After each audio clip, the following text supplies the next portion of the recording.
able to stay. Afterwards, you could watch it back, and I'll be sending out the link to people. So welcome to, first of all, thank you guys for being here. I really appreciate you sharing this evening with me. We're going to be going over an MITM workshop. And I've been running these for so long now. I've made so many of these, and this will be the first time that we're actually doing, well, I'll explain exactly what we're going to do today, but this is the first one of its kind, so I'm very excited to share that. Before we hop into everything, I do want to share a little bit about who I am. I know you guys, some of y'all that are on right now, you know me, you know a bit of my story. You may not know all of the story. So I'll start off as if we're meeting for the first time. All right. So this is a little bit about who I am. My name is Ty Aarons. I'm a fitness enthusiast with over a decade of coaching other folks. I started out teaching artists and musicians how to master their bodies so they have better breath control when they're on stage. Fell in love with calisthenics. I was a super skinny kid, built a lot of muscle in a short amount of time. And I'm a musician myself, and we transitioned during the pandemics from compound lifts to compound interest. So now we actually help people with finances. Because a lot of people were like, Ty, you seem like you're fine. Everyone else is having a hard time and struggling. And I'm like, yeah, well, let me tell you a bit of why I'm okay. Now, back in the day, way back when I was really young, um, there was this girl in school that I fell in love with, and I was Tiny Ty. Okay, this is me back in grade 9, and I was in love with this girl. And this is when my feet were too big for my body. I had all the weirdest mismatch of clothes. Like, this was literally how I went through high school. It was ridiculous. And I had the weirdest shoes, all right? I had the wrong phone. In fact, I had the Sony Ericsson, and by the time I got everyone was on BBM, like BlackBerry Mobile, and I was like, "Yo, I need to get on BlackBerry." And then as soon as I got on BlackBerry, the iPhone came out, and everyone switched over to iPhone, and I was always just a little too late. So, you meet a girl, you're like, "Hey, let's chat," and she's like, "Ah, you don't have BBM? Nah." And then it was, "You don't have iPhone? Nah." So I'm like, "Man, this sucks. I always got these shitty phones." And it's because I'm broke. Like, and how could I actually get more money in my life? I'm the oldest of 11 kids. So even though our family had money, it's a lot of kids to go around. So to spread that money around to. So we felt like we're absolutely broke. Now, I decided to go to the richest person in my life. And for me, that was my grandmother, right? My grandmother's a nurse. She's been a nurse for over like 40 something years now. Wild. And she was the richest person that I knew in my life. And I'm like, Grandma, I want to be rich, and you're the only person I know that's rich. So can you teach me? And she said, Hell no, I'm not going to teach you because I can't teach you about money, but I know someone that can. And that is Paul. So my grandmother told me, hey, you better go and talk to Paul, and he's going to actually help guide you on this journey, on your financial journey. And I was like, all right, Grammy, I trust you. So I get to meet Paul. She introduces me to Paul for the first time. Now, who is Paul in my grandmother's life? Now, Paul was my grandmother's financial advisor. Okay, he helped her get her first house, and then afterwards her second house, so that she could live the dream life that she wants to live. He helped her get the cars that she wanted to have. In fact, he helped her take all the vacations that she wanted to have. Right? My Paul has been helping my grandmother at this point for about over 40 years, because at the time, when I first started speaking to him, I think it was about 30 years that he was helping her with her finances. So I went over to Paul. I'm like, Paul, I want to be rich. And he said, all right, you could be rich, but you got to follow my teachings. All right. And Paul sent me on this journey. This absolutely wild and wonderful journey. And I'm going to share some of it with you. And actually, the journey started off with, I thought it was going to be, get these stocks and these bonds and this and that. But no, he said, get this book. Okay. The Magic of Thinking Big. Get this book. And I'm like, okay, cool. Magic of Thinking Big, cool, review, whatever. But I want to be rich, so give me the sauce. And he's like, all right, get this book next, Think and Grow Rich. And crazy thing about Think and Grow Rich is I actually have the original version, the deluxe version, the journal version, two audiobook versions, and a small handheld, like small micro version. I don't have the same, I don't have anywhere close to as many copies of any other book in my life. If this doesn't kind of tell you how important and vital this book has been to my success. All right. So Think and Grow Rich is the second book he told me to get. Now, the third book he told me to get is As a Man Thinketh. Now, you might see a little bit of a theme going on here. And I was like, Paul, what the hell? I'm trying to be rich. You got me reading all these books about mindset. But the thing he was trying to teach me is that wealth starts in the mind. And if you're able to master your mind, it's that much easier to master your money. I didn't realize that's the game he was putting me on at the time, but that's what was happening. The next book he told me to get was The Richest Man in Babylon. Now, this book is great because it teaches you so many stories, so many short fables, so you could actually start to wrap your mind around money in an easy to comprehend, like literally like a 5-year-old could start to understand money through these stories. And the last book he told me to get, y'all's probably heard of this book before. It's a classic that so many people have heard of and seen. It is The Rich Dad Poor Dad. And this book, whew, this book's really, really shifted my mind. With everything else he gave me, this book started having me thinking in a whole different way. In fact, I actually started to build out some of my courses using some of Rich Dad's principles, as well as the board game, which most people don't know exists. In fact, this book was only made to sell the board game, and let's say 1 out of 100 people actually know that the board game itself exists. It's called Cash Flow. I think it's Cash Flow or is it Rat Race? I think it's called Cash Flow. And it's a really, I have three of them, and I use it to teach my students. It's a great book, a great board game to play. And so Paul's like, all right, get these 5 books. And in order to help you get these 5 books, I'm going to give you access to my Audible. And this is back when you could download everything off Audible. I literally have these MP3s on a little thumb drive to this day from when I downloaded it. And he's like, you got 24 hours and the time starts now. So I went and got all the books that I could. He said he's going to change the password afterwards. He didn't. He forgot to change the password. So I kept on getting more books. And I mentioned that specifically because Tiny Ty was a voracious listener. I did not like reading. To this day, I'll read if I have to, but I don't like reading. I like listening. And this was one of the books that I got my hands on, The 4 Hour Work Week. And y'all have probably heard of this book before. Put a one in the chat if you heard of this book or if you read this book or if you've experienced this book. And it is by the one and only Tim Ferriss. And I'd say Tim Ferriss is one of my early mentors that has been guiding me throughout life for a very long time. And a lot of the principles that I'll be sharing with you, I did start with Tim Ferriss. So, check him out. But with all that being said, that's a little bit about me. And the next question is, what is the MITM Club? And many of you probably already know, the MITM Club stands for Millionaires in the Making. The crazy thing that most people don't realize is that during your working life, okay, during your life at all, $1 million is going to pass through your hands. The biggest question is how much of it will you keep? How much of it will you spend and give away? But how much of it will you make work harder than you do so you could live your dream life? So that's what Millionaires in the Making is because you're already a millionaire in the making. You just didn't hold on to the millions that came through your hands. So how can we make that a reality? And today, this is the Money Mastery Dash webinar to build your financial roadmap to help secure your future. So let's dive into it. First off, the MITM Club is built on 6 core pillars. Everything we do with these 6 pillars in mind. And the pillars are self, fitness, finance, family, fun, and education. Today, we're going to be focusing on the financial pieces, but we do really want to make sure that all of our pillars are balanced so that we can live a prosperous and wonderful life. So today, this is what you can kind of expect to learn. We're going to go over the basics of creating a personal financial roadmap.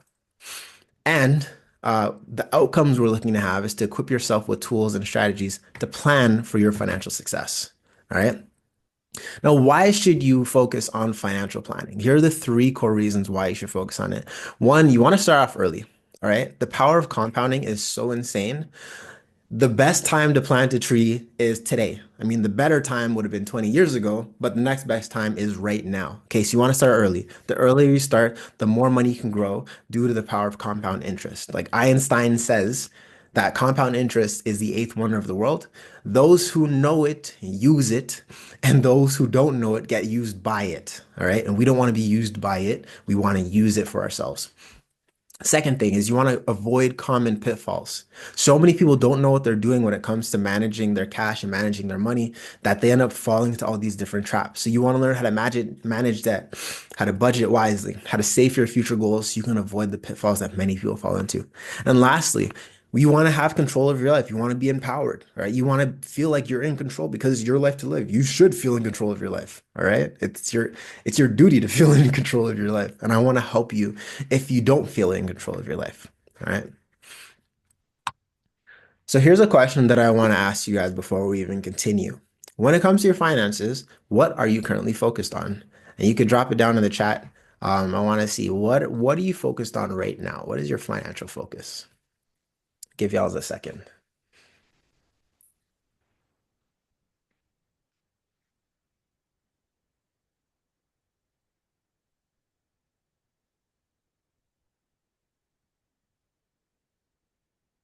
Build credit. That's what's up.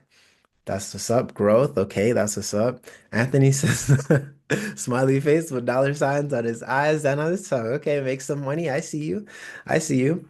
Okay, so it's good that you have a focus in mind, right? A lot of people don't have a focus, and this is why they fail. In fact, 90% of people fail when it comes to their finances.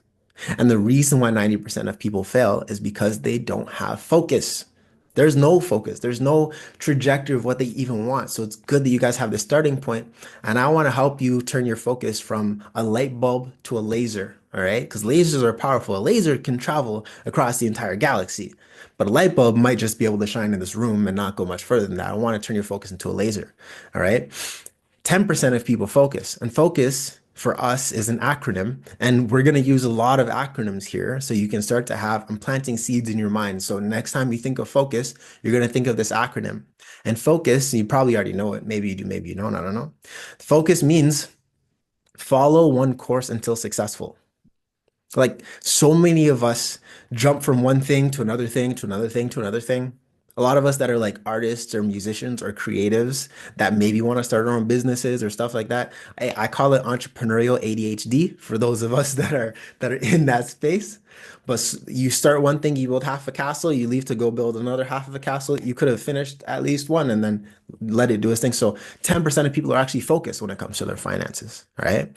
And this is something I learned back when Tony Robbins was in Toronto, and I had a wonderful opportunity to go and sit in on one of his sessions. I was literally like right up front rows, like it was in this massive airport hangar, like I think over like 8,000 some odd people, and people way in the back needed screens to see him. I was like, his sweat was dripping off the stage, and I'm like, I need an umbrella, get off, like Um, but he says energy flows where your focus goes, right? Energy is, or see, emotions are energy in motion, and the energy flows wherever your focus is. The only thing that I added to it is that that will make your money grow. So wherever you put your energy, especially when it comes to your finances, is then what is going to grow for you. All right. And the more that you're able to focus, the more that we're able to take these large things in our lives, to take these goals that we have here for growth, for more money, to build credit. It may feel daunting right now. You may not feel like it's easy to do on your own. In fact, for many people, it feels like a mountain when it comes to dealing with their finances. And here at the MITM Club, one of the things is there's different mountains that will exist in your life. There's going to be different things that you have to overcome, that you have to figure out, that you have to learn. And those challenges are mountains, and we want to turn them from mountains into molehills. All right. You know how they say, don't make a mountain out of a molehill? Don't take your small problem and make it big. Well, we're doing the opposite. We're taking the big things in our lives, the big things that feel difficult to manage, to overcome, to deal with. And we are going to shrink them down so you step over and you don't even notice that it happened. You're like, wait a second, that was a mountain? That's crazy. It didn't feel like it. Okay. And in order to turn a mountain into a molehill, there are four steps. There's four checkpoints of sorts. So you're going to see, I talk a lot about mountain references because I like mountains. I think they're really cool. But you have four key checkpoints anytime you're going to go and scale any mountain in your life, right? Today we're focusing on finance, but you can actually use this in any aspect of your life. All right. Now, the first thing that we're going to look at and do is build our roadmap. You can't know where you're going. If like you can't go to where you want without having a roadmap to get there. And a part of building the roadmap is setting your destination, but also knowing where you are right now. Okay, so that's roadmap in a nutshell, and it's you'll see lots of acronyms. Roadmap stands for something specifically, and I'll be teaching you guys a bit of that today. After you got your roadmap set up, you want to go to base camp. People that climb mountains, when they go to base camp is helping you get all of your tools together. Base camp is helping you meet your guide. Base camp is helping make sure that you have extra supplies as you're going up the mountain so you could be successful. All right. Once you finish base camp, then you get to ascend. Now you're climbing, baby. You're climbing up that mountain. You're ascending whatever that mountain is in your life. And the goal for us, realistically, once we've gone through base camp, is to instead of having to climb it with our body and limbs, is to hop in a hot air balloon and kind of float our way to the top and stuff off at the peak. That's the goal with our finances. That's how we make our finances work harder than we do. And after we've ascended, you want to expand. Once you're at the top, oh, what's going on here? It's weird. Okay, hold on one second, guys. Well, once you're at the top of the mountain, you want to expand. And all expansion means for us is that, okay, yeah, expand doesn't want to open up for us. I'm not sure why, but we'll see. When you're expanding, you want to look out. We expand by increasing our vision and looking at what other mountains there are in our lives. Now you just went from the base to the summit of one mountain. We want to look for all the other ones that we can climb with ease. All right, so that's what ascend is, even though it doesn't want to stay on screen for us. The rest better not do that. Okay, so good. So today we're focusing on our roadmap. All right. Now, what is a roadmap? The roadmap, this is how we turn mountains into molehills, and it's the MITM step-by-step guide to building your financial roadmap. And here's what roadmap stands for. I know you guys were waiting to see what it stood for, but this is what it stands for. Road stands for review, organize, align, and define. And MAP stands for massive action plan. I know, right? Y'all didn't think that was gonna be a thing, did you? So, roadmap. And today we're just focusing on the road. The map would take way too much time. And realistically, the map is more so a one-on-one thing and or something you start to do once you already know the road you're going to be going on.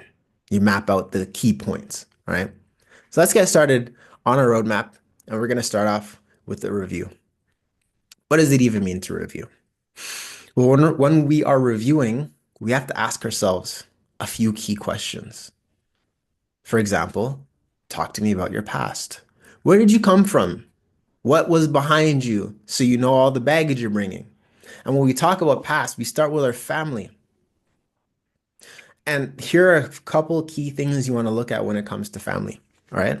The first thing you want to consider is what were your family's spending habits? What's your family's financial status? What's your family's relationship to money? How do they talk about money? As much as we may not think that this has a huge effect on us, it really, really does. How your family talks about and approaches and deals with money will lead to the baggage that you either have or you have to get rid of throughout your life. Okay? It could be good, it could be bad. But knowing how they talked about, knowing how they are about money will help you tremendously in the future, right? For your personal self, what have you done with money in the past? When money comes into your hands, do you save it? Do you spend it? Do you give it away? And if so, why do you do the things that you do with money? Right? Why do you do those things? Right? What are the things that you buy just for the sake of having? All my friends know that I love to buy technology. I'm always buying some new weird gizmo or gadget or something that's absolutely unnecessary. I sometimes some things I buy just for the sake of having because I think it's cool and it's like, "Ah, I just want it. I don't need it. I just want it. Right? What are some of your money pits? And what exactly is a money pit? Okay, like, well, if you literally think of like a ditch that you throw stuff into that never comes out of, that's a money pit.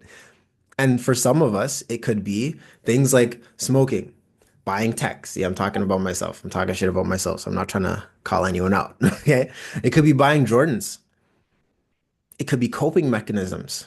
Like it could be buying things to provide, like different subscriptions, or, I didn't feel like cooking tonight. Uber Eats again, let's go.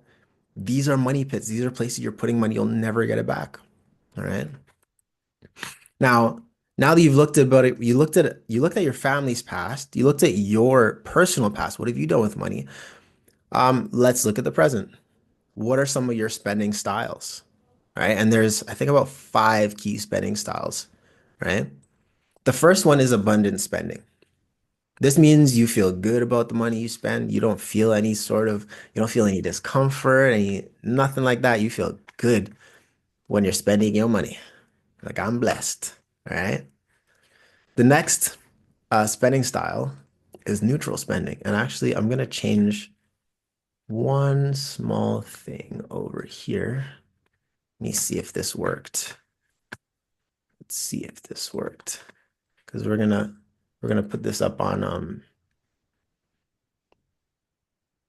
yeah, I think this works. Okay. I hope you guys can see a tiny version of me on the screen now. Um, I gotta point it this way. Neutral spending. This means that when you're spending money, you don't really feel positively charged or negatively charged about it. All right, you feel pretty good. All right, you feel fine. You don't feel any good or bad or nothing. You're just like, okay, just do the thing because I'm just doing the thing. All right. We have scarcity spending. To be completely honest, coming from where I came from, I had to break that scarcity spending down. I had to break the scarcity mindset. Scarcity spending is such a virus and it's so hard to get rid of, right? A lot of people come from a scarcity spending perspective, all right? Avoidance spending. Now, nowadays, we barely use cash to buy anything. Nowadays, a lot of people just tap their phone, tap their card, just tapping away. And sometimes we tap because we don't want to think about the money we're spending. We don't want to say, oh, I'm just gonna mute you, Anthony. Thanks. So yeah, some of us we don't even think about the money. We don't want to think about the money we're spending because it doesn't feel good. So maybe it's like, I kind of know I have some money in this account. I don't really want to spend it. I don't feel good. Let me tap. I don't want to think about it. All right. And then we have emotional spending. All right. There's like some key things that happen when we do choose to spend in this way. Right. This could be a shopping spree. This could be when you're buying things you don't really want or care about. And you're buying things because you're getting that dopamine, that serotonin, that oxytocin release. And then you finally feel good. You feel like you're in control of your life when life is spiraling out of control all around you. This is where emotional spending comes in. And it's really good to take a moment to say, okay, which one of these spending types and or which few of these spending types do I exhibit and when? Okay, this is all a part of your roadmap, understanding yourself. Okay, the next thing we're looking at is, well, I try to take out socioeconomic status. I think I added economic status. Yeah, I only changed this slide. So, economic status. And economic status is a social standings or the class of an individual or group, often measured as a combination of education, income, and occupation. All right. Now, here are some things that you might find interesting as far as economic status. And look at like where did your family come from? Where did you come from? Where are you right now on this sliding scale? It'll help you know where you are to set actionable goals for the future. All right. So I hope y'all are taking notes on this and drop some notes in the chat if you'd like. So low income. So if you're making under 20,000 per year in Canada, you are considered low income. I think 20,000, it used to be 19,000. I think they bumped it up to like 20 or 21,000 now, is the poverty line. This means that you may need help from the government to get your basic needs met, like schooling, housing, food. You might have less autonomy with life decisions. Like you might have more fear-based or scarcity-based mindset when it comes to money. This is what happens for many people that are in the lower income bracket. I have low income twice for some reason. Okay, we have middle class. Middle class, you'll be making about 30 to 90,000 per year. Okay, you normally have your base financial needs met, maybe a bit of better education, maybe a choice to plan to take family vacations, ability to save and invest. Like you have more. income that you can utilize for other things after your expenses are all covered. So it's kind of middle class. Then we go into high income earners. Pretty much all the same as middle class, but way more money and maybe a little bit more influence, a little bit more that you could actually start living. But here's something that's crazy that a lot of people don't think about. How much do you need to be an average 1% earner in Canada? And I want y'all to actually guess how much money you might need to become a 1% earner in Canada. So drop it in the chat. How much money do you think you need to have or make per year to become a 1% earner in Canada? And I'll give y'all the second. We have $5 million. dollars. I love that. I love that. And I want to see some more. What else do y'all think? What is that? Is that 2 million? 200,000. Okay, 200,000 plus. Okay, yeah. What else do we got? Who else wants to guess? Vincent, welcome to the session. Thanks for being here. I appreciate you being here. We got 3 mil to be a 1% earner. Okay, anyone else want to guess? One, two, three. Okay, I'm gonna tell y'all. I wonder if my sounds work. There was this sound effect button that sometimes works and sometimes doesn't. I guess we're not gonna use it today, unfortunately. Sad. I got excited for a second. So, the number is to start $253,900. Congratulations, Maria, for being the closest to guessing what 1% in Canada is. In fact, it's kind of crazy. The most people that are in the 1%, what do you win? You win a high five. High five. So the I think it's like 15 to 20% of people making this amount to be in the 1% are in Alberta. It's crazy, eh? Pretty crazy. But here's another question, or I'm not giving questions anymore. I'm kind of giving you answers now. If you want to be the average now, because this $253,900 is just to be the lowest part of the 1%. Like your baby money in the 1%. Okay. So now if you want to be the average in Canada of the 1%, you need to be making $586,900. So you need to be earning $500,000 to be now average, which means there's a lot of people earning more than that, which this is why this is the average. And if you narrow it down to a lot of us that are in Toronto, if you want to be 1% in Toronto, you need to make $658,800. In fact, Toronto has some of the highest earners in all of Canada, which is kind of, I mean, it makes sense. We're kind of the economic hub for Canada. I mean, I think I know Alberta is pretty good. I think their tech is starting to boom, but Toronto is kind of where it's at right now, you know? So that's a little bit about looking at yourself, where you stand and where you don't stand. How many people here in the 1%? Like, how many people here in upper class, middle class, lower class? Okay. And just know for yourself where you are now. So you could just look to go up by one step. Okay. That's the goal. Just go up by one step. And here are some things to think about and to consider, right? You want to think about your relationship to money. All right. Where do your money values come from? Does your money make you feel confident or insecure? Like, do you have a history of making good financial decisions? And if not, why are you not good at making these financial decisions? Right? Are you hesitant to take action?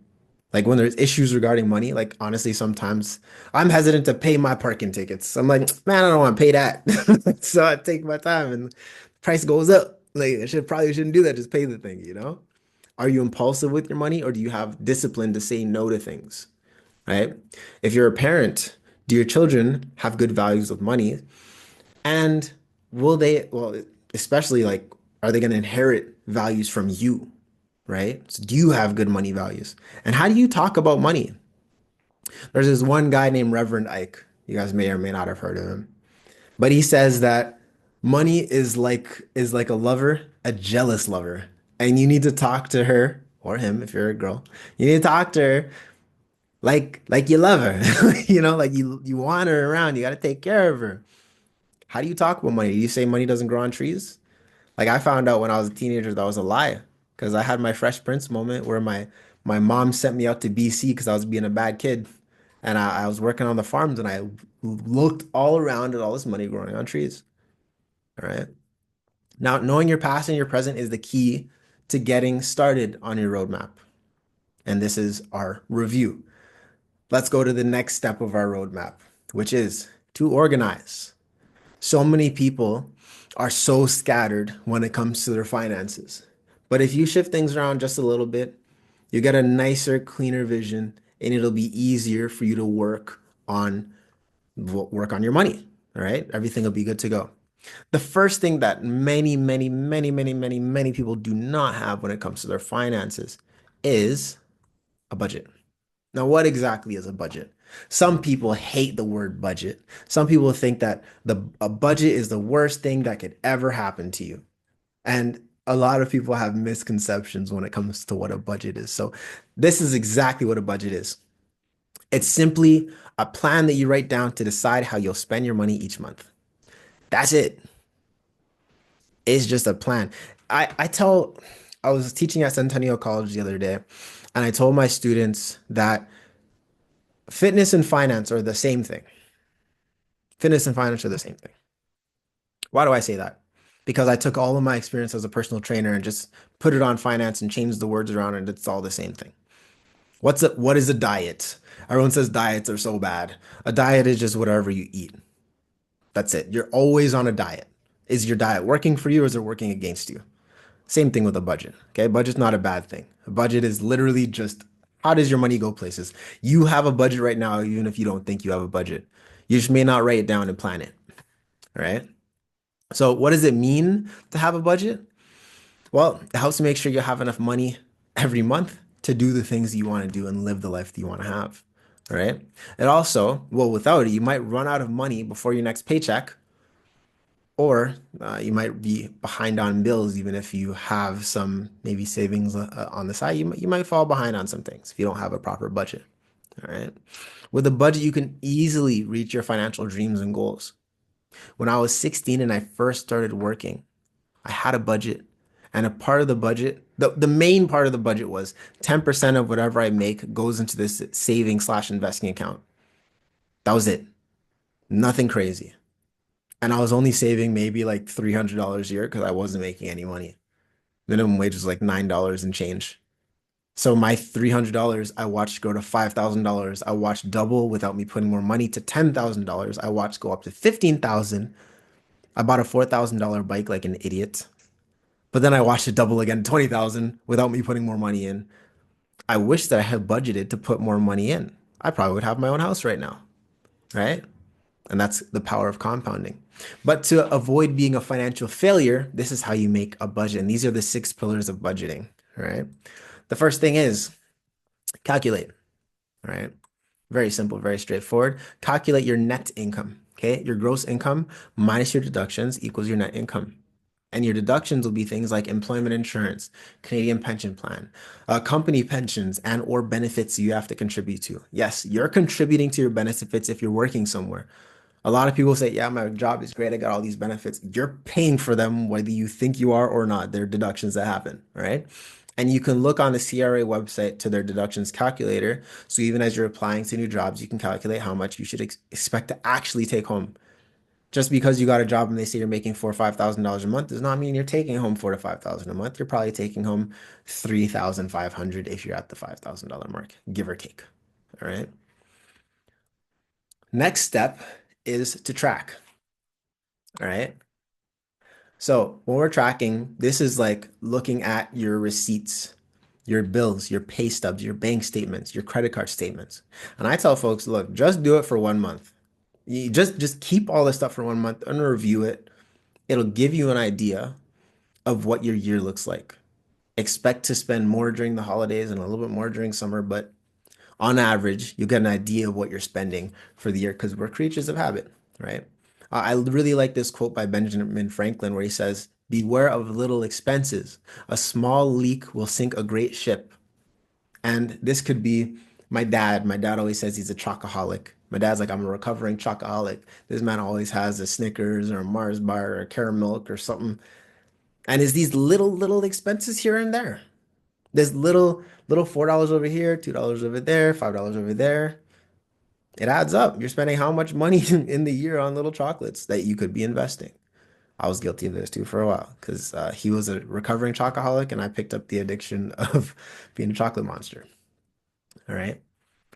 Next up, we got actually setting your goals. And we're not going to go through SMART goals because we're going to talk a little bit more in depth on goals in a little bit as we develop our roadmap. But y'all's probably heard of SMART goals before, you know? And this is a quote by this guy named Ty Aarons. Your dreams are possible when you write them down. It's so crazy that I started writing out all my goals and dreams from when I was 15 years old. And every time I look back, I'm like, oh, I did it. Oh, I did that. Oh, I did almost everything on my list. I didn't go and write new dreams and goals. I needed to continue dreaming and to dream even bigger. Because everything I wrote down that I wanted at 15, I may not have got it at 15, but I got it at 25. And everything I wrote when I was 20, I may not have got it at 25, but I got it now that I'm 29. And I'm like, I should have thought bigger. Like I'm pissed off that I was thinking so small. What the hell? Why did I limit myself? Right? I have like, I don't know, 4 duplexes by now. So you want to be specific, measurable, attainable, realistic, and time bound with your goals. All right. Then we want to plan. And anytime we're planning, the first thing that I want you to think of, if you don't listen to anything else that I say today, if you say, Ty, you're an idiot, I don't believe in anything you're saying, and there's one thing that you leave with today, please, this one thing, okay? Like I actually want you guys, when you see this, I want you to write it in the chat. I want you to write it in the chat so that you have one more level of remembering this thing. It's the most important thing that I will ever say. Okay.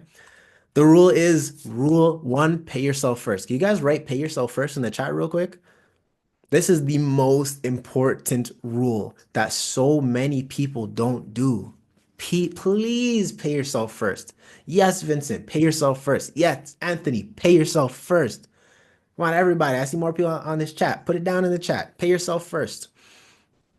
This is where you're going to start having money to make your money. Yes, Frank, pay yourself first. That's what's up. To make your money work harder than you do. The thing that ends up happening to so many of us, you get a paycheck that comes in. All right. Where, where's where's my thing? I wanna illustrate this. I want to illustrate this. All right. So you got a wonderful paycheck that comes in. You're like, yeah, I got my money. I got some money. All right, I got my money. And you're like, oh, I'm happy, but I gotta pay my phone bill. And so money's gone.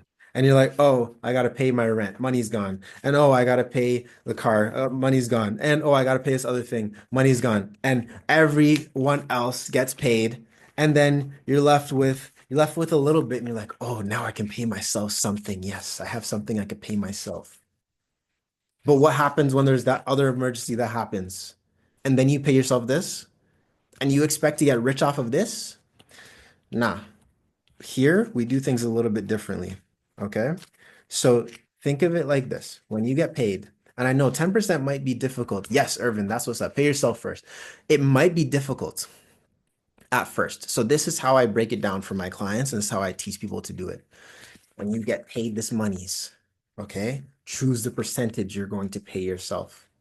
If you're very strapped for cash, just start with 1%. It's going to feel stupid doing 1%, but start with 1%, okay? And then do it for a month and notice that you didn't feel it, and then increase it to 2%, and then increase it to 3%. And then slowly increase it until you're at 10%. But the goal is 20%, 30%, 40%. In order to do those, we need to make more money. But at least now you have something starting to make your money work harder than you do. You're tapping into compounding, even if it's small. You won't notice it at first, but you never notice it at first. Heck, I think I was getting 14% return on my investment when I was really young. Let me actually show you exactly what that is because 14%, I only put away like $300. I only made like what, like 28, 30, 40 bucks. I made 40 bucks. You don't notice $40, but that $300 compounded to 5,000, compounded to 10,000, to 20,000 because I paid myself first. So the most important thing, please, if you tune out for the rest of this, just pay yourself first and pay yourself something first. And if you want to know how to automate paying yourself first, just send me a DM. I'm pretty sure everyone here has my contact info, or send me an email, and I'll show you how to set up your bank account so it automatically will pay yourself first into an investment account for you. Okay? It's great if you don't think about it. That's one of the things Paul taught me. He's like, you don't want to have to think about doing this. You want to automate it for you. Okay? Then, now that you've paid yourself first, put something into your emergency fund. We don't know what's going to happen in life. Put something, anything, please, into emergency fund so you never have to dip into your pay yourself first fund and your investment money. Have some emergency fund. Now we want to think about living and having some fun because life is for the living and fun is one of the core pillars at the MITM Club. This is why we host comedy shows, we do karaoke, we do game nights, we do all sorts of stuff. We throw retreats, we're putting together a retreat down in Mexico. Hey, you want to have some money to be stupid with. Personally, I call it my living wealthy account where I can feel like I'm living wealthy. And I don't care what I spend out of this account on whatever I want because I allocate it for that. So put away 5 to 10% to treat yourself. All right. And then your living should be 50 to 70%. And it's not that it should be, but you should budget for living with that in mind, right? If you're able to live on 50% or less of your income, you're guaranteed to be wealthy. I promise you. I promise you. All right. All right. What's the next step? The next step is to review. And when we're reviewing, right, you want to do it regularly. Ideally, every time you get paid, review your accounts, review what's happening with your money, right? So that you can keep going where you need to go. Ask yourself on a scale of 1 to 10, how well did your budget work this month and how is it serving you? If it's not serving you, if the percentages you had originally guessed and set aren't working for you, change it. Like you're not trapped in it. It's your life. Change it so it works for you. All right. And be honest with yourself. Are you staying on budget? And how can you improve upon what you're currently doing to reach your goals? All right, let's keep it moving. Lastly, well, I kind of already said this, is to adjust. Okay. I jumped ahead of myself. So you want to adjust because you want to stay on budget, right? So now that you've done these things, see how you can increase and or decrease. So eliminate your cash drainers. So bad habits, get rid of as many bad habits as you can so you can stack up more cash. Cash advances, like these money marks and cash advance, payday loans, all those people, please stay away from them. Please stay away from them because they're a trap. They charge you 40% interest on a loan as soon as you take it out. They set up all these fees, so even as you finish the account, you want to close it. They don't want you to close the account. Make it make sense. They're not there to help you.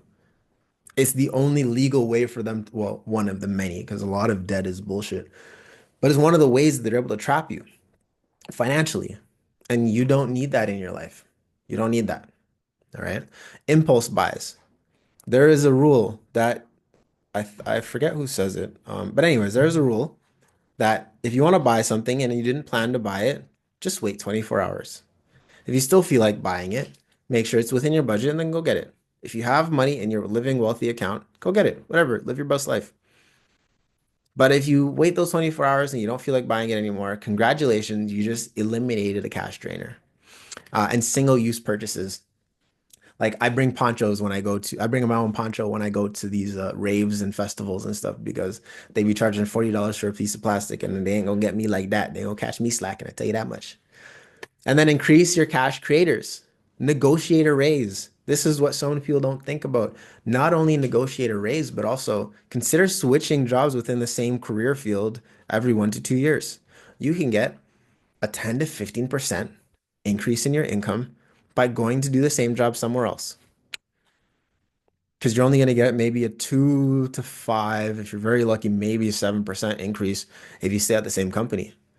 But other places they have a more budget to play with. If you're already there, they don't want to jump your budget like that. They're like, we already have you. Like, we're not going to give you a 10%, 20, 15% raise, you know?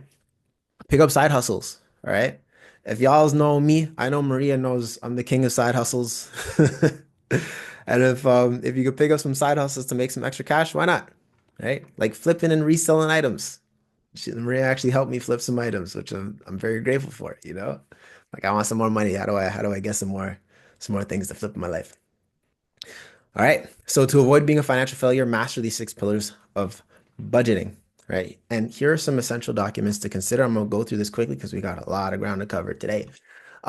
Your income statements, okay? Your expenses and receipts, your bank statements, your tax documents, and your investment records. Ideally, all of these should be in one place that's easy for you to get to, so it's easy for you to review. Pick a digital space that you can put some sort of lock on. Pick a physical space that you can lock up in your house and have all these in one place. It'll make your life much easier. A lot of people, their stuff is scattered. In fact, that's part of the reason why we set up the Money Mastery Dash to help our folks. Yes, Maria, pay yourself first. This is why, this is why a lot of folks we built the Money Mastery Dash to help people get organized as one of the parts of the course, right? So many things are scattered. I worked like over I think the year that I made the dash, we had over 100 clients, and it was taking 90 hours per person to set up things for them because they didn't know where their stuff is. It was like 2 full work weeks of trying to get stuff set up. It doesn't make sense. Um, oh yeah, so this is what I kind of said. Digital versus physical, use folder, label everything. See, I'm jumping ahead of myself. That's crazy. All right, so we did the first two parts of your roadmap. The next part, this next segment of the roadmap is to align. We want to set things up in a way where it's like, well, we're playing dominoes. And once we line it all up, we can knock it all down and watch it just flow. Okay. So when we align, we're ensuring our financial behaviors are consistent with our personal values and long-term goals. So many of us say we want one thing and then we do a different thing. Why is that? We're not living in alignment for what we actually want, for what our dreams and aspirations actually are. So here I want you to start thinking about, or here's some questions I want you to ask yourself. Do your spending habits reflect your financial priorities? Like, do they, yes or no? And just answer for yourself. You don't have to put this in the chat if you don't want to, okay? But do your spending habits reflect your priorities? And are your financial goals aligned with your personal values and desired lifestyle? Are you setting yourself up for that big win? Or did you set up goals just because you heard someone else say them? Not because you actually want to do the thing and you actually want to move in that direction for yourself. Is your mom or dad living your life for you? And you're setting goals based on what they want instead of the life you want and that you know you want to live, right? These are things to consider. So here's a little this is a short checklist for y'all. All right. There's a short checklist for y'all. And here's what's on the checklist. How much do you currently earn? And do you know how much you currently earn? I remember I was working at the federal court and this guy named Jim looks like he was about to die.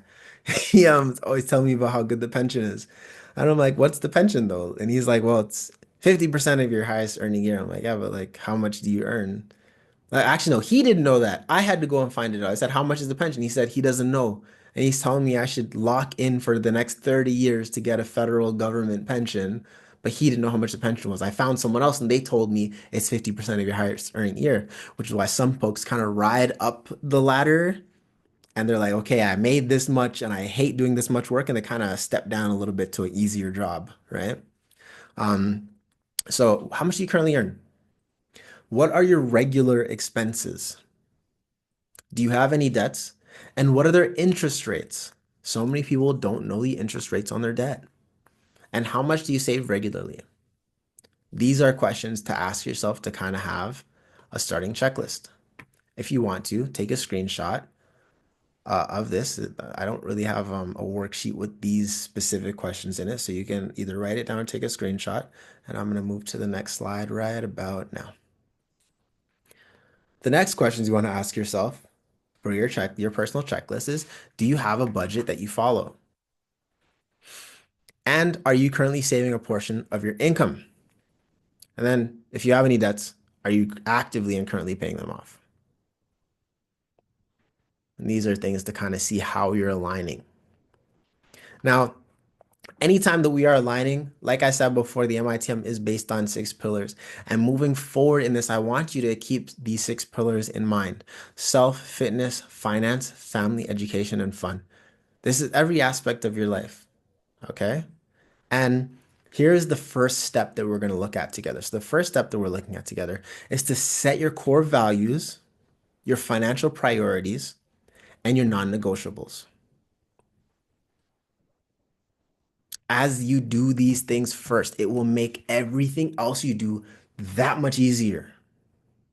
Because now you say, I do this, I don't do that. Not maybe I do this, maybe I don't do that. It's I do this, I don't do that. I don't do that, I do this, whatever. Based on your values. And there's a slide that's going to come up in a second for you guys to actually, I'll drop it in the chat in a second. If I have it over here, I know I saved it. Oh yeah, I saved it. So it'll come up in a sec. But set your core values first and then build your financial life around that. Your finances are just to help you live the life that you want to live. If you don't know what your values are or what your priorities are or what your non-negotiables are, it makes it a little harder to manage your finances, just being honest. Okay. The second step is to assess your current lifestyle choices and spending habits. We're doing a lot of introspection in today's session. Does everything you're doing align with your core values and your non-negotiables? Like if you're like, I go to the gym, it's a non-negotiable to miss the gym. So you make sure you're at the gym, right? You say I do anyways. You guys can come up with some examples for yourself. So assess your lifestyle choices and your spending habits and make sure they align with what you say you want. Because you don't want to lie to yourself. You are the last person you should ever lie to. Heck, lie to everyone else if you want, but don't lie to yourself. It makes living in reality that much harder. Okay, three, align your income sources and debt repayment with your financial goals. Sometimes it doesn't make sense to pay off a certain debt at a certain time if you have another goal that's more pressing and or an opportunity that's more pressing. Sometimes it just doesn't make sense. All right. Sometimes it makes sense to get rid of the debt as quickly as possible and not try to earn a 10% interest on on an investment when you're paying 20 or 30% interest on a debt. Get rid of that debt because it's going to grow faster than your investments. Okay. So you need to make sure you're aligning everything properly. And if you guys need help with that, make sure like sit with someone that knows finances to help you. If you want, you can reach out to me and I'll help you. All right. Or find someone else that you trust. You don't have to talk to me if you don't want to. um, Four is to create consistent checkpoints and adjust as needed. This is similar to before, but as we're aligning everything in our lives, it's these four core steps. And if you do these over and over, you know that now you've aligned some of your goals properly and you kind of have an idea, but it's still a cloud. It's still fuzzy. And so we're going to get to our next point, which is to define. And I have fitness here because, muscle definition. You want to get as specific as possible. And fitness and finance are the same. So the best way to predict the future is to create it. This is one of my favorite quotes ever. And where did I put it actually? Hold on. Okay, it's coming up. I'm gonna drop a link in the chat for you guys. It's a vision casting resource that I use with all of my business clients, with all of my team members that I hire, and I built it for myself and I shared it with other people, but it makes looking into the future so much easier. I mean, I kind of jumped ahead, but yeah, vision casting is what do you want? And there's three core things to think about when you think of what do you want. They're all about you. And the first, it's be, do, and have. This is actually one of the things I learned from Tim Ferriss when I mentioned the 4-hour work week at the beginning. Except I think he said have, do, be. But I like it this way because in order to, you need to be something in order to go and take the action. Like this has to be intrinsically in you for you to take the action to attain the thing. So I changed it a little bit of the order so it makes more sense in an action sense. It starts with you inside. That's why most of this talk, it's so crazy. I tell you, finance is in the mind more than anything else.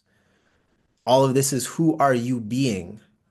Then what are you doing so that you can have the thing you want to have?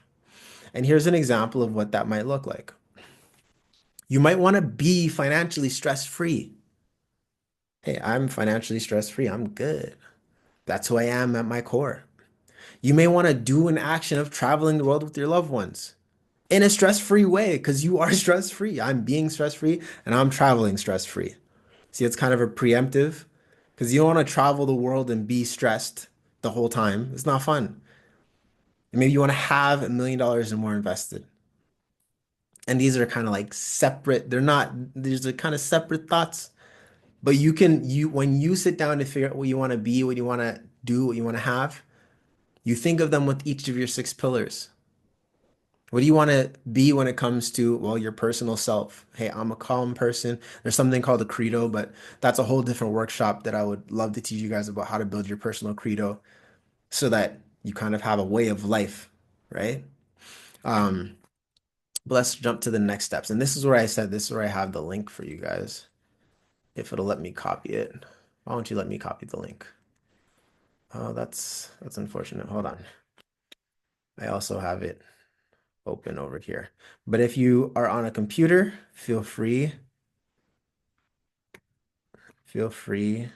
to scan. Just give me 1 second because I have this open in a full. Yeah, here it is. I think this is the one.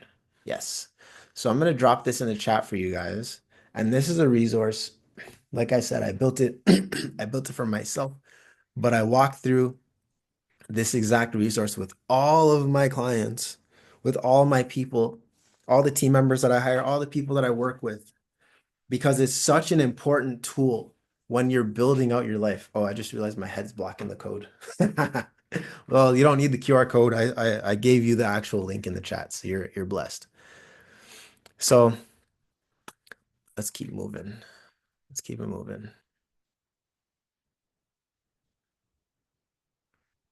Oh, did it do the thing? Oh yeah. So think of your perfect day, write it down, and be as specific as possible and think big. When you're doing this, I don't want you to limit yourself at all. I want you to think big, and then whatever you're thinking of, think even bigger. And I encourage you to do this simply because, well, from my personal experience, I told you, from when I'm 15 till I'm now, I've reached almost every single goal that I had. And I'm pissed. I'm angry. Why didn't I think bigger? Why did I think so small? Why wasn't I thinking of having a $10,000 a month when I was 15 instead of making $1,800? That was a lot of money to me at the time. Now, if I make $1,800, I am angry. Okay. Earlier this year, I had set a challenge for myself to make 100. I said I just wanted to make $20,000 across 3 months in the business, and I did $26,000, and I was pissed because I realized $26,000 is nothing. It's no money at all. Like, okay, I paid off some stuff. I went on a trip, great. But then I'm like, wait, I still feel like I'm broke. Why didn't I just say I want to make 100K in 90 days? Because what if it happened? Wouldn't I be more happy with 100K in 90 days instead of 20K and making 26? I beat my goal and I was not happy with it at all. I was pissed. So be specific when you map out your future. And you should think about like, what are you doing for fun? How are you giving back to the world? What are you doing to take care of yourself? And I like to encourage the guys, please, guys, go take care of yourself more. The ladies know how to relax and go and take a spa day and how to, take a little trip, but we kind of work ourselves to the bone. So, guys, please take care of yourselves. What kind of car do you want to drive? What kind of house do you want to live in? How are you traveling and exploring this beautiful, beautiful planet that we live on, right? Really think about what these things for your future. Like, and here's some more specific ideas to share with you. I was like, I don't know if you opened up that document, but it's going to ask you all these questions. Maybe do it afterwards. We're going to go through some of the questions here together, but you can go through that step by step afterwards. But what kind of foods do you enjoy? How do you travel the world? And this is the biggest one. When will you retire? When are you gonna stop working? And it's not even like stop working and just stop working for the sake of stop working. It's like, when are you gonna get to a point that you could say, I don't feel like working anymore, and so I'm not going to. Or I hate this job and I don't feel like being here anymore. Or maybe I love this job, but I don't feel like being here anymore. And you could walk out. On one of our previous workshops, we were talking about the 11 stages of wealth. And we're going to be doing that. We're going to bring that workshop back again You guys could probably check it out on YouTube if you want to see the replay. But 11 stages of wealth talk about when you will choose to retire and how you will not be one of the 90% of people that fail when it comes to their finances and they have to work till they die, right? So, with these things in mind, you started to identify your financial goals when it comes to living your dream life. And now you want to actually map out the future and say, how much does it cost? How much does this life that you came up with, this life that you are dreaming about, this life that you have the opportunity and the authority to create for yourself, how much does it cost to make it a reality now? And actually write down that number of exactly how much it is. And I do this with my clients when we do our one-on-one stuff. I'm like, look, actually, what is the exact make and model and color and trim of the car that you want? And I'm gonna go research it and we're gonna write it down to get that exact car. And where exactly is the house you want to live with the exact amount of beds, bathroom, pool, barbecue, fucking how many floors, how many part all be specific because it's your life at the end of the day. If you're not clear with what you want, then you kind of hit anything and then well you got what you wanted. You should be more clear. And this is how we map out our future. So, cast your vision as far out into the future as you can. This is another huge mistake that I made when I was younger. I looked at about 5 and 10 years into the future because at 15, it's kind of hard to think 15 years into the future because that's like the entirety of your life at the time, right? It's kind of hard to look that far in the future, but I could kind of wrap my mind around 5 years and 10 years. The problem is when the 5 years and 10 years came and went, I didn't have anything else to look forward to and do. I was actually lost and I was very depressed when this happened. I was lost for like 2 years and I had to figure things out again. So I invite you to cast your vision as far into the future as possible. I suggest 15 years from now. And then we're gonna work backwards.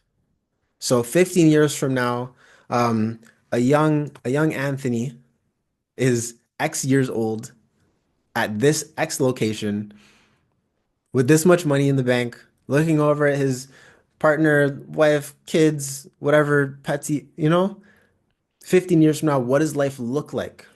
Okay, now you have an idea of what 15 years looks like in the future. Step back. What had to happen at year 10 for year 15 to look like that? Well, year 10, this, and that had to happen. Okay, great. Take another step back. 5 years from now, what had to happen 5 years to make year 10 happen? Then what had to happen 3 years to make year five happen? What had to happen 1 year from today, this moment, for that to happen? And then what did the next 12 weeks look like to make that happen? This is the dominoes. This is setting up everything step by step to just knock it over and watch the magic happen. Okay? We cast the vision very far out. You've already identified so many things. I know that as you're sitting here listening and you're participating in this workshop, there's things going in your head. There's ideas that are popping up. You should be writing them down because this is what you're going to make a reality. So, we've already identified our goals. We assessed your current financial status. You created your budget. You planned, and you should plan for your saving, investment, etc. You monitored, you adjusted, and you started to cast your vision to map out the future that you want. Let's jump forward a little bit. So, essential elements. Okay, so these are some things you want to make sure that you have. But we can go more in depth on that another time. Emergency fund, we talked about. Debt management, we kind of touched on. Investments. Um, Actually, these are going to be for future webinars. Let me jump forward a little bit. You got Tiny Ty asking what your financial goals are. So yeah, take a moment, jot down at least one goal for each time frame, right? Do, do, do. We have short term within a year, medium term 2 to 5 years, long term 5+ years. But I gave you guys that document, so please use it. Please use it. It's really, really, it's quite wonderful what happens when you actually look far into the future and just take a couple step backs. It's really, really cool what ends up happening. So I want you guys to experience that magic. So I do encourage you to go through that document. All right. And the next thing is why. Why do you want any of those things that you were just thinking about? Why do they matter to you? Why do you care about them? Why? There's this book called The Millionaire Success Habits, and I always say I'm always quoting different books, but I'm always reading a lot of books. This book, The Millionaire Success Habits, where they talk about they would ask 7 times why for one question. Because once you've gone 7 times deep into asking yourself why, you kind of have the true answer. And this would kind of go like, well, I want to have a lot of money. Why do you want to have a lot of money? Well, I want to have a lot of money so that I can kind of do what I want to do. Why do you want to do what you want to do? Why do you want freedom? Right? Oh, I want to do what I want to do because I want to have freedom because I never had it when I was growing up because we were poor. Why were you poor when you were growing up? Well, my parents didn't do X, Y, Z to make things happen. I think am I 3, am I 4 deep now? Why didn't they do it? Well, they didn't have any financial education. Like you can go deeper to then say, I know, like kind of went off track. My personal why, I want power. That's my actual true why. I want power to live my life the way that I want to with no one saying anything to me. And when I found, I'm like, oh, I want to be financially well because I want to feel powerful in my own life.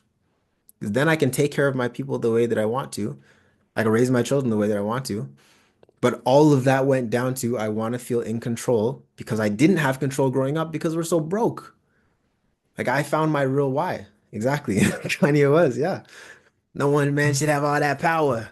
But I want that power for myself. I think I deserve it because my wife is going to deserve it. My kids are going to deserve it. And I didn't have control. And so that was my original why. And when you go through the exercise and you find out what your true why is, you'll start to see why you do the things that you do the way you do them. And it'll give you more clarity in how to navigate life. Now, one of the greatest things that happens when you figure out your why becomes your wind. Your why is your wind. And your why will help guide you throughout this life. It'll help when you're feeling at your lowest and you feel like you're not moving anywhere and you feel like you're stuck. That strong why will help pick you up and bring you to a nicer, brighter place. No matter how difficult things get, your why is your wind. If you're sailing on a sea and there's no wind, you're trapped, you're dead. If you don't have a motor, you're dead. You have a strong wind behind you, you're good to go, you're sailing. You're in a hot air balloon like we have up here.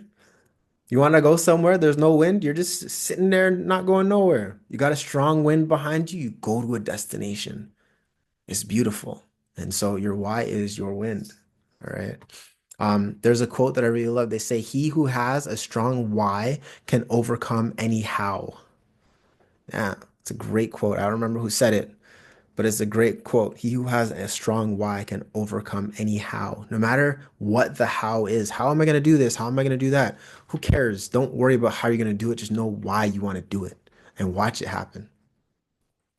And that brings us to the end of the roadmap. So the next step of the roadmap is actually the massive action plan. We do not have time to go through the massive action plan. It's already been an hour and 20 minutes. So, or hour and 10 minutes. So we're not going to go through massive action plan. But if you do want to go through a massive action plan, it's something that's a part of the Money Mastery Dash, which I'm going to talk about in a moment. And let's keep rolling. Your roadmap is unique. Maybe you're a student right now. Maybe you're working right now. Maybe you're planning to retire right now. I don't know.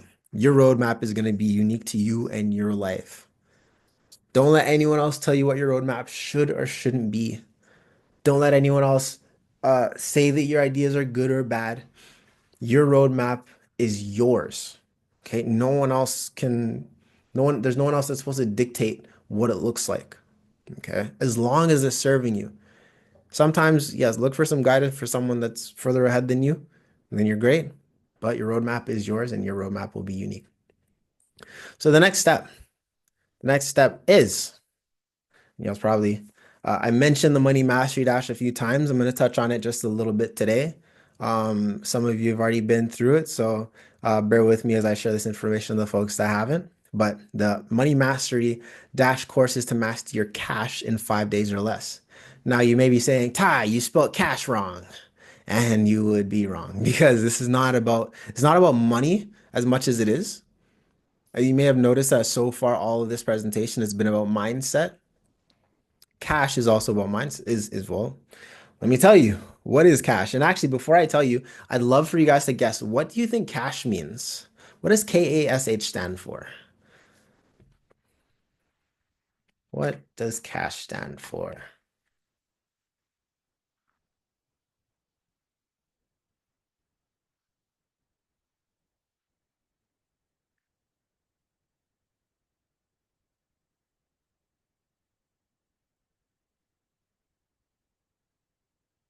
And there's no stupid guesses because it's something very unique. I just want to know what you guys think cash may be.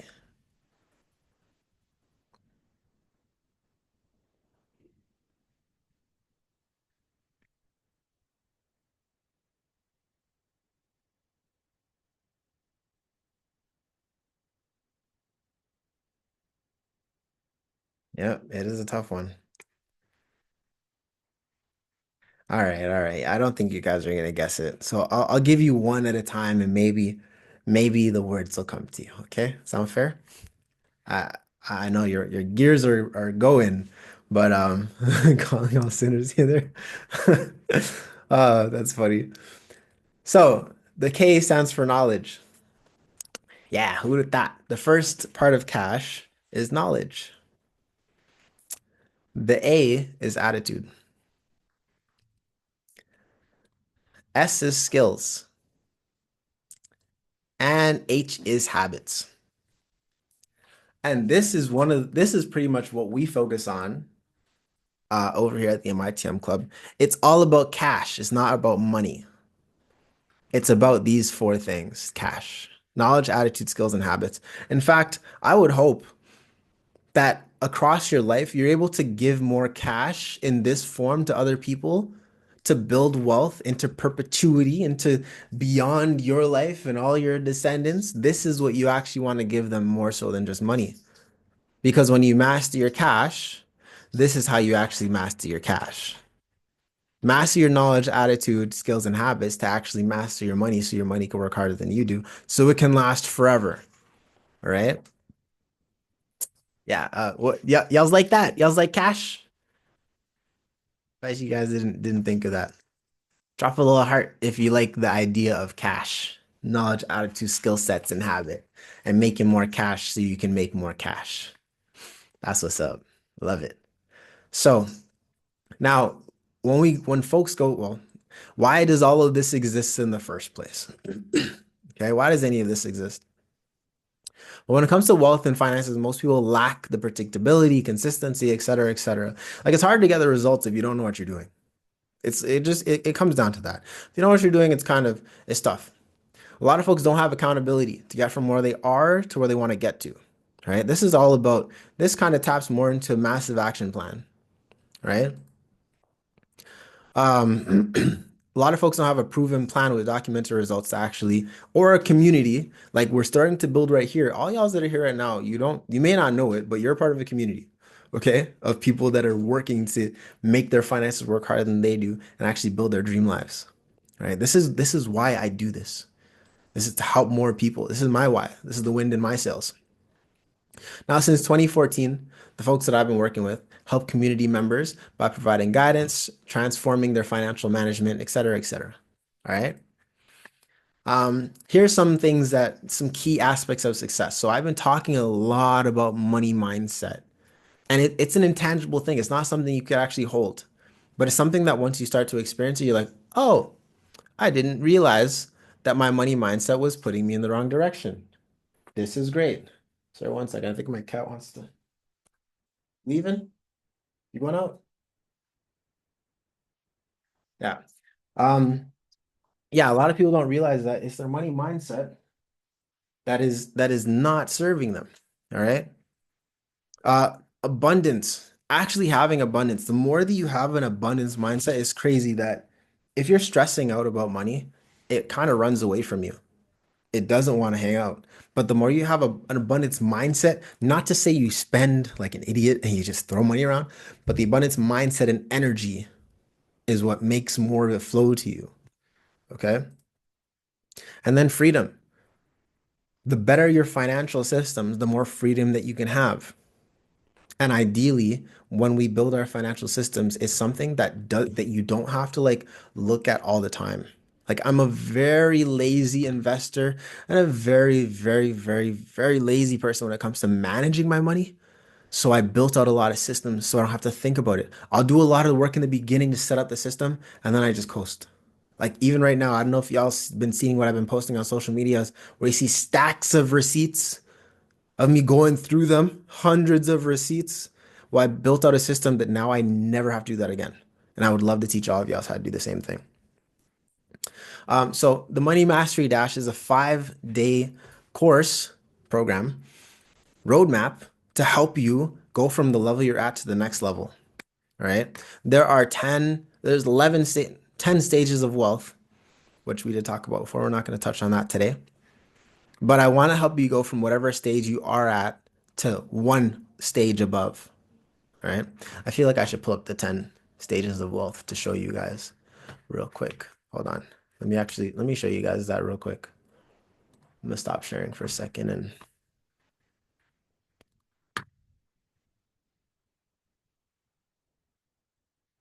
because the 10 stages of wealth is actually it's such a game changer. Once you understand these different stages and how to move from one to the other. Like last week we went really in depth on it, and I know y'all's weren't in on that one, but I have some of them here. So let me share that with you regardless. Game changer, tell you.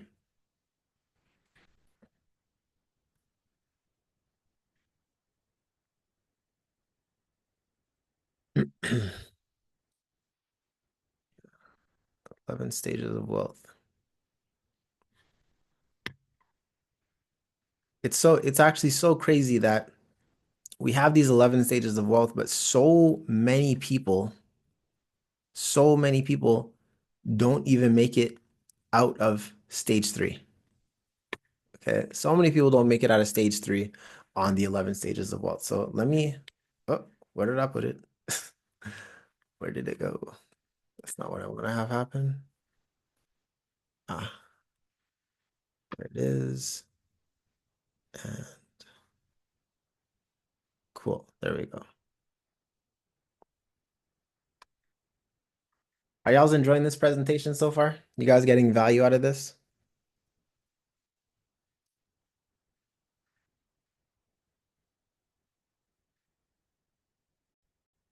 Amazing. Maria's like, nah. Uh, I love you too, Maria. You're crazy. Favorite. Okay, these are the 11 stages of wealth. All right. And this is how us at the MITM Club, how we define it. So stage zero is your foundation, right? Stage one is your breakthrough moment. Stage two, you're building your shield. Stage three, you're breaking free. Then you're a wealth warrior, um, legacy builder, you have your freedom vault, security kingpin, independence architect, lifestyle, freedom, and then abundance creator. All right. These are the 11 stages, but most people actually are stuck from 0 to 3. They're stuck in a cycle from 0 to 3. And this is why we even created the roadmap for folks. All right. So stage zero is you're dependent. You need other people to survive for extravagant things or to take care of your daily expenses. Right. You don't have anything. You're broke. You're broke as a joke. And it's unfortunate, but it is what it is. Right. A lot of people are stuck in this exact place. All right. The next one that we have the next stage we have is financial solvency. And many of us will step into financial solvency maybe when we're teenagers. This just means you have a little bit of money. Like you're not behind on your liabilities or payments. Your net cash flow is positive, so you're not in debt. And a lot of us start off here when we pick up our first little job, and there's no way for you to get into debt. You're so young, unless your parents really suck and they took out a credit card in your name. But that's a whole different story. That's a whole different circumstance, right? Stage two, financial stability. You're able to manage and build some emergency funds. You started to have some balance in your life and you have emergency funds put aside. And then stage three is debt freedom. Okay. So when all your personal debt, except for if you have a mortgage, I have a love-hate relationship with mortgages, but they're not necessarily a bad thing. You're building equity in a couple of other things at the same time. So all your debt except for your mortgages are paid off. Now, can you believe that? I would even ask you, how many people in your life do you think have made it past stage three right now? How many people in your life can you say, I know for sure this person has no debt? I know for sure that this person has their emergency fund. I know for sure that this person has income coming in, right? One or two. Yeah. And you know how many hundreds of people have you met in your life?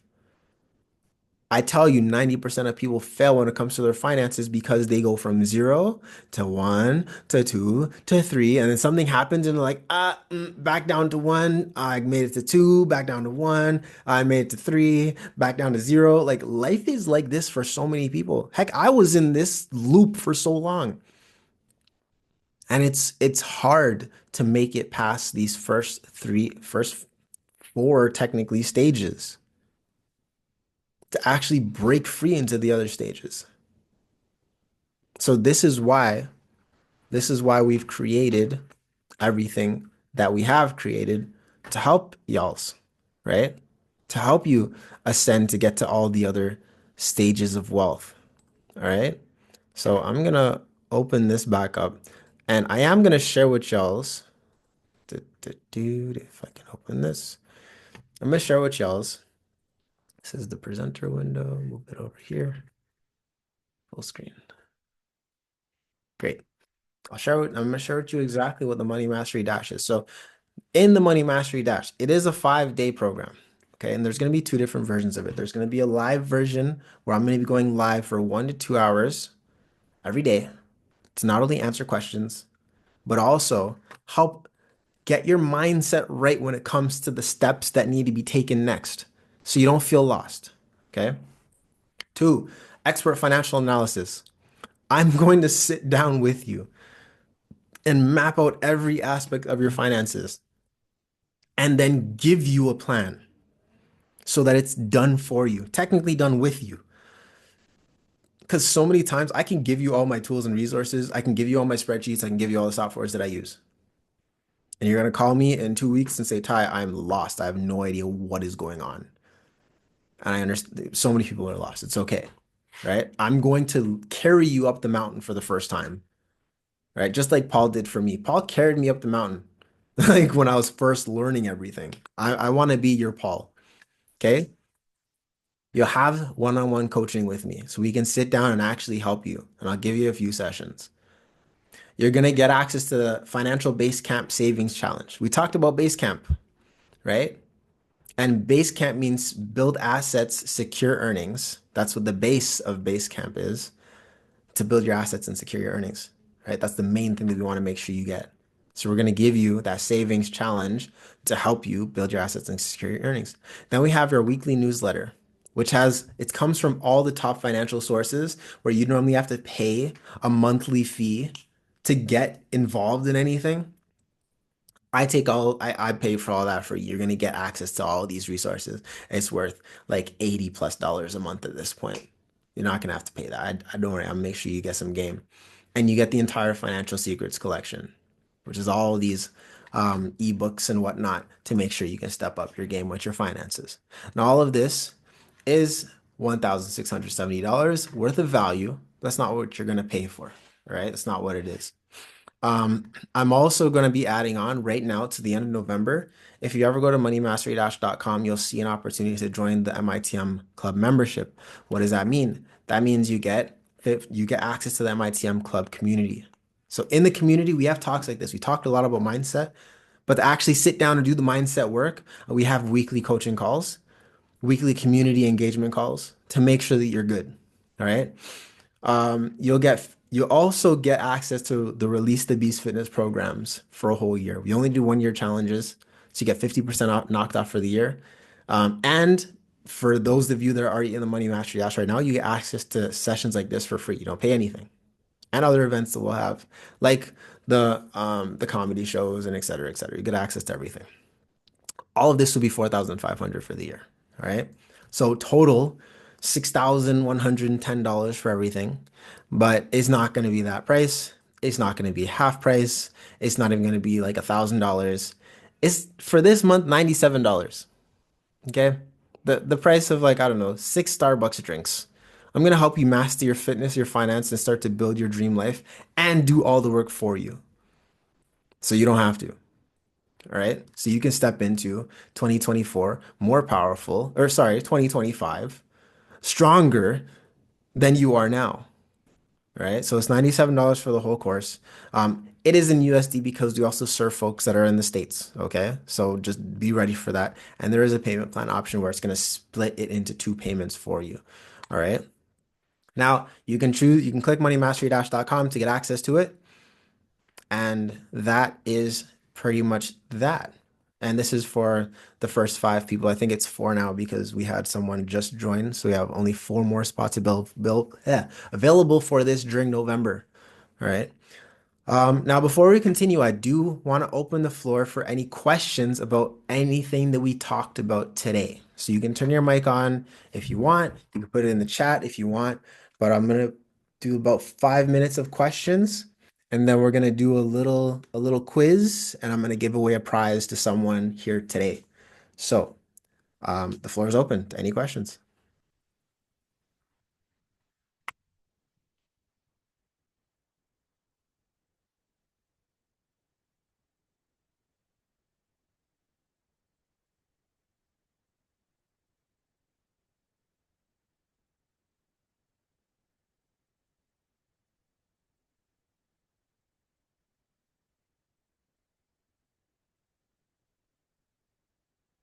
So the 97 is going to be available until the either one of two things happen. Once four people have joined, then it's gone. And also once the, oh, no, sorry. The 97 will continue to be available. Yes.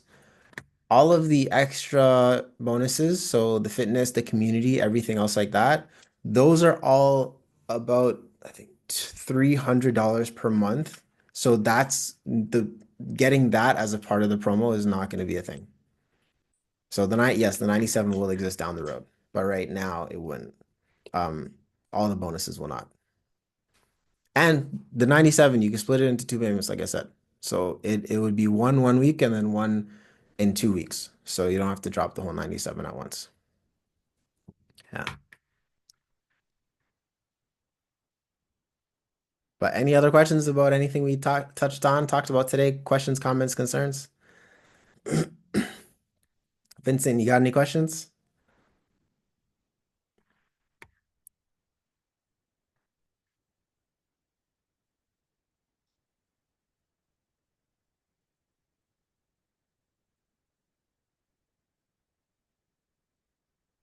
Oh, could you not hear me? I was talking to you this whole time. That's Oh, crazy. no, I couldn't hear anything. So I was talking about the six values, right? Because I only got like the first three, and I think the last one. I The got six, self. so the Yeah, six pillars, right? yeah. So it's the self, fitness, finance. It's the first three, right? And then you have family, education, and fun. Education. Fun. Okay, got you. Hmm. All right, Yeah, thanks. yeah, no problem. No problem. Anyone else have any other questions? Hey, pay yourself first. Yeah, make sure you pay yourself first. It's valuable. Thanks for that comment. I love it. Yeah, I tell my students because I teach we teach in the Catholic board right now. We teach grade 12 students because we want to help make sure they put their best foot forward as they step into the world.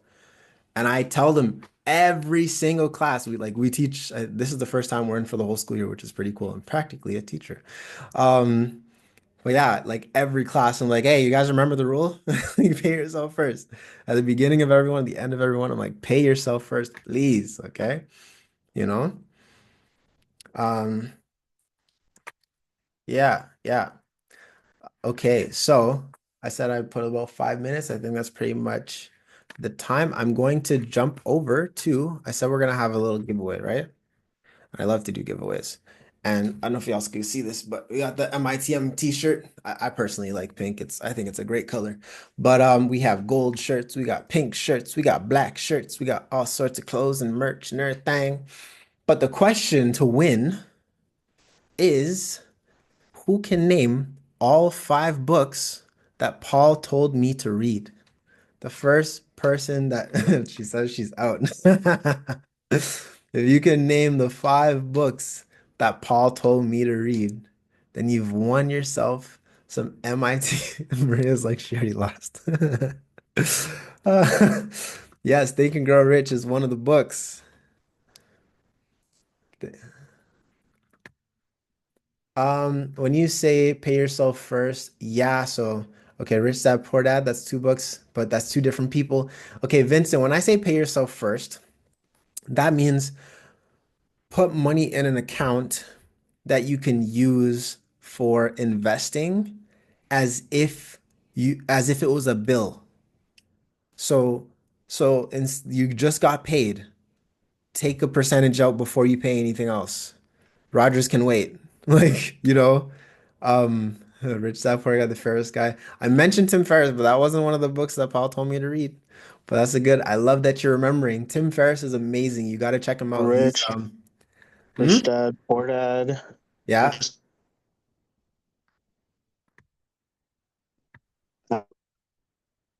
I'm not sure who's saying this stuff. Is it Frank?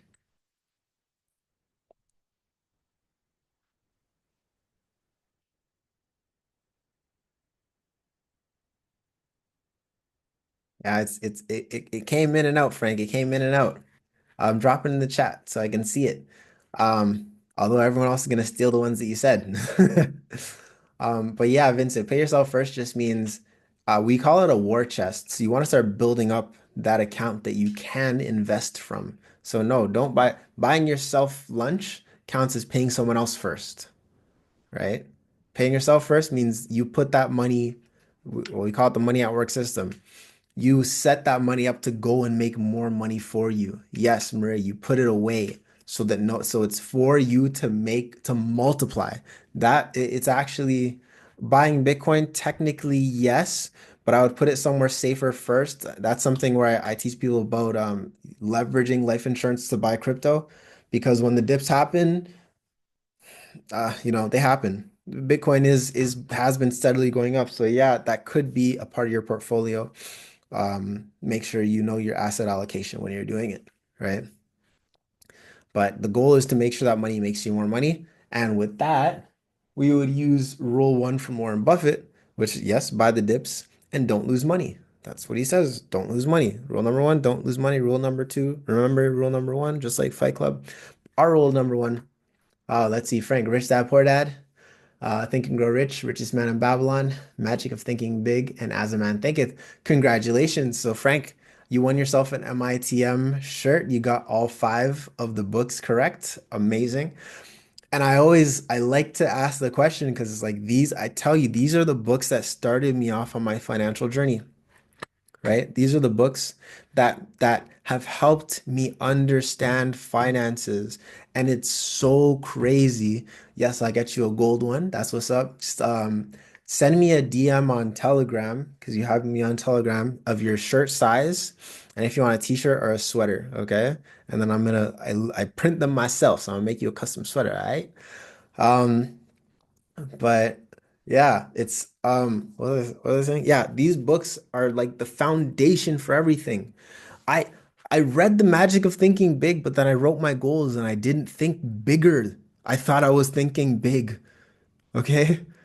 I realized Think and Grow Rich, like there's so many people are like that they quote Think and Grow Rich. I went to the CanFit Pro Expo, and I was interviewing folks. And as part of the interview, I'm like, "What's one book that you think everyone should read before they die?" Okay, yeah, I ask these morbid questions when I interview people. What's one book you think everyone should read at least once before they die? Everyone said, "Think and Grow Rich." That's how important this book is. Okay, that's how it's so it's so crazy how good this book is. Yeah, 50 Laws of Power. or I guess 49 Laws, and the 50th Law that talks about fear. Like that's a great book, and I love the power, the laws series of books. You know, the 50th Law is really, really good. Atomic Habits, yeah, it's a great book. 5 a.m. Club, also a great book. These are all great, wonderful books. But what you'll start to see, which is kind of crazy, all of these books, yeah, Hustle Harder, Hustle Smarter. I actually talk about that one with my students a lot because it's more um, relatable, right? A lot of these books, they take their stuff from Think and Grow Rich. That's the crazy thing. A lot of these other books are taking the concepts out of Think and Grow Rich. And the craziest thing is Think and Grow Rich is taking a lot of its stuff out of this book right here. Oh, this is a smaller book than Think and Grow Rich, but that's a whole different conversation for a different day. So, with that being said, I want to say thank you guys so much for joining this evening. Um, we have workshops like this every Monday at the same time, okay? It's on Eventbrite. There's free tickets and there's paid tickets. There's only ever three free tickets, and then it's only $15 for the paid tickets. If you're quick enough to get one of the free tickets, amazing. If you're already part of the Money Mastery Dash, you get free tickets, amazing. But definitely share it with someone that you love, share it with people that you want to see them win financially, right? Because the rising tide lifts all boats. If we can all make more together, it makes our community so much stronger, right? It makes our entire community just that much better, right? Where we're all wealthy together. So yeah, I do want to say um, definitely tap in. I hope to see you guys next week. We do have a specific budgeting workshop, which is probably going to be broken up into three segments. That's like I try to make a 1 hour workshop, but it goes so in depth. It goes so in depth that I'm turning it into so far a 3 day workshop, and I'm going to try and keep it under 3 days. So for the next 3 weeks, every week we're going to focus on one piece of budgeting. My cat wants to come back. The cat. Um, yeah, we're gonna focus on one piece of budgeting every week. So make sure you sign up. The link is on Eventbrite. I hope that you guys already grabbed that link for, let me drop it in in here again for that document. Okay, for the vision casting. I tell you, this is a great tool. And I'm also gonna put the Money Mastery Dash right in here. www dot money mastery dash.com. moneymastery-.com. All right. And there's two options at the moneymastery-.com. One of them is, the just the regular dash, the $97 one. The other one is the VIP one where you get more one-on-one time, more of everything, lifetime replays, etc., etc. Pick the one that makes the most sense for you. You can always upgrade later on. And one last announcement before we do go. The MITM Club I know, right? I keep talking. We did recently launch our affiliate program. So even as you go, like, yes, we're millionaires in the making. You're going to have a lot of money go through your hands, and I want to help you make money while you do it. So no matter what program you join and or do, you can invite people to do the programs with you, and you get paid a commission from doing that because the goal is to help I want my community to make more money, right? Even if I could put a little bit more money in your pocket, I'm happy doing it. So definitely go through the courses, check out that form I sent, check out the Money Mastery Dash, and come to the night. I'm saying a lot of things to do at once. I'm supposed to say one thing and leave it at that, but hey, whatever. I love to see you guys next Monday and have a powerful evening. With that being said, peace out, millionaires in the making. I will see you soon.